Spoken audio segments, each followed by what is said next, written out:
Eu me chamo Luiz e hoje eu quero te ensinar passo a passo a como elaborar uma estrutura de um esboço de pregação. Eu vou te mostrar como eu utilizo para montar e estruturar um esboço de pregação quando eu vou ministrar a palavra de Deus na igreja. Hoje nós estaremos montando a estrutura da pregação debaixo de um tema: as 3 atitudes do semeador. O texto base que nós estaremos estudando e estaremos utilizando se encontra em Mateus capítulo 13, versículo 3, que diz assim: E falou-lhes de muitas coisas por parábolas, dizendo: Eis que o semeador saiu a semear. Nós iremos estudar essa estrutura de pregação baseada na parábola do semeador. E a primeira coisa que nós precisamos prestar atenção é no momento da introdução. A introdução ela precisa ser breve, ela precisa ser objetiva. Neste caso, eu quero falar sobre a importância de sermos semelhantes ao semeador. Ao contrário da maior parte das estruturas de sermão, eu não vou focar essa estrutura diante do solo ou da rejeição de cada pessoa diante da semente que é semeada. Eu quero elaborar com você uma estrutura baseada nas atitudes que o semeador tomou diante daqueles que ouviriam a palavra de Deus. Nós nunca podemos esquecer que a introdução ela precisa ser breve e ela precisa trazer de forma resumida sobre aquilo que você irá tratar, aquilo que você irá elaborar diante de todo o desenvolvimento da estrutura do esboço da pregação. A estrutura da pregação que nós iremos elaborar neste vídeo é a estrutura por tópico. É uma ferramenta na qual vai facilitar aquele que está começando o seu ministério da palavra de Deus. Por isso eu vou dividir essa estrutura em 3 partes no desenvolvimento. A primeira parte nós iremos falar a respeito da primeira atitude do semeador. Lembre-se sempre, compare as coisas espirituais com espirituais. Procure sempre colocar versículos que irão facilitar o entendimento daqueles que estão te ouvindo a respeito do tema na qual você estará abordando, na qual você estará tratando diante da igreja. A primeira atitude é o semeador conhecia o valor da sua semente. Para explicar o valor da semente, eu referenciei 3 versículos. O primeiro versículo, o Salmo 126, versículo 6, que diz que a semente ela é preciosa. Em Lucas capítulo 8, versículo 11, a palavra de Deus vai nos ensinar que esta semente ela é preciosa, ela é valiosa, porque ela é a própria palavra de Deus. Veja que se você está falando a respeito do valor da semente, você precisa procurar versículos que comprovem o quanto essa semente é valiosa e quanto nós precisamos dar valor a essa semente da mesma forma que o semeador deu a ela. Em 1 João capítulo 3, versículo 9, diz que essa palavra ela é tão preciosa e tão poderosa que é capaz de guardar o homem de pecar. É capaz de que quando o homem guarda a palavra do Senhor no seu coração, ele consegue vencer todas as coisas e consegue vencer até mesmo o pecado. A segunda atitude do semeador, ele deu oportunidade para todo tipo de solo. Neste momento, nós precisamos falar que Deus ele veio para salvar a todos, e não só apenas aqueles que nós escolhemos.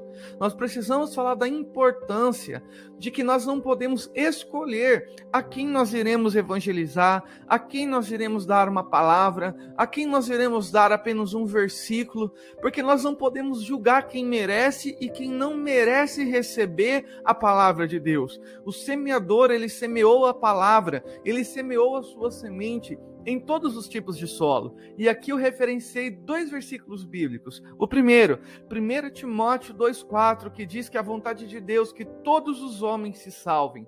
O segundo versículo é Mateus capítulo 18, versículo 11, que diz que Jesus veio para salvar o perdido. Veja que todo este tópico 2, ele foi elaborado com um único objetivo: mostrar que todos são merecedores de ouvir a palavra de Deus, que todas as pessoas, independente de como elas viveram, independente de como elas se comportaram diante de Deus toda a sua vida, independente daquilo que elas fizeram, todas elas são merecedoras da graça de Deus. Nós poderíamos citar também João 3,16, que nos mostra que Jesus ele veio para que todo mundo possa ser salvo, revelando o seu amor na sua vinda.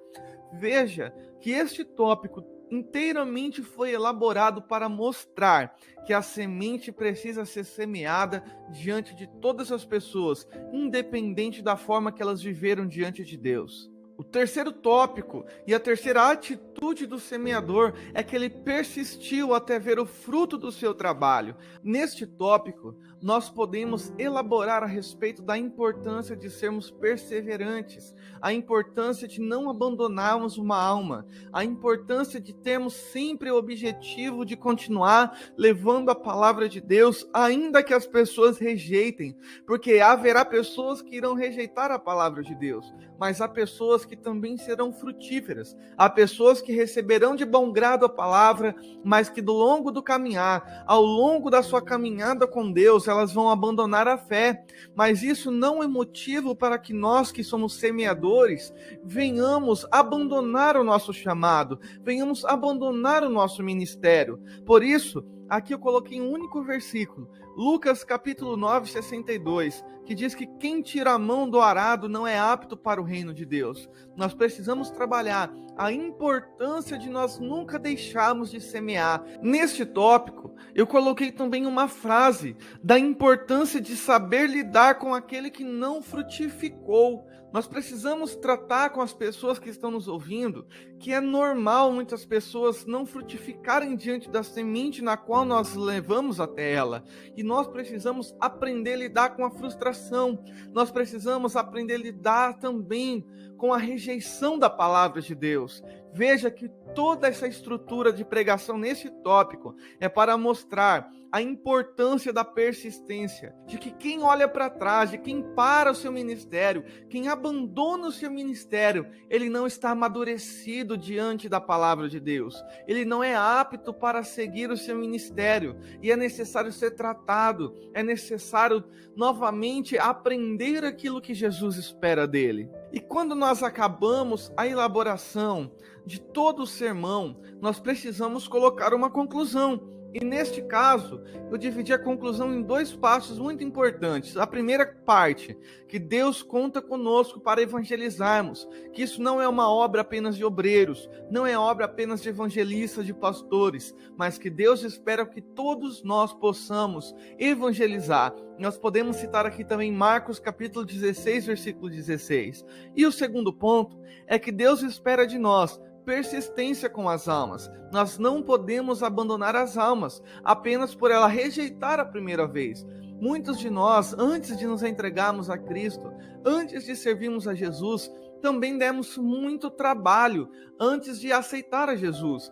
Demos muita resistência. E nós podemos, neste momento de conclusão, falar da resistência que as pessoas enfrentaram antes de entregar a vida a Jesus. E nós podemos usar ela a favor do reino dos céus, para motivar aqueles que estão pensando em parar de evangelizar. E se você tem gostado dos vídeos que nós estamos tratando neste canal, eu quero te fazer um convite. Se inscreva agora mesmo neste canal. Que Deus abençoe a tua vida e até o próximo vídeo em nome de Jesus.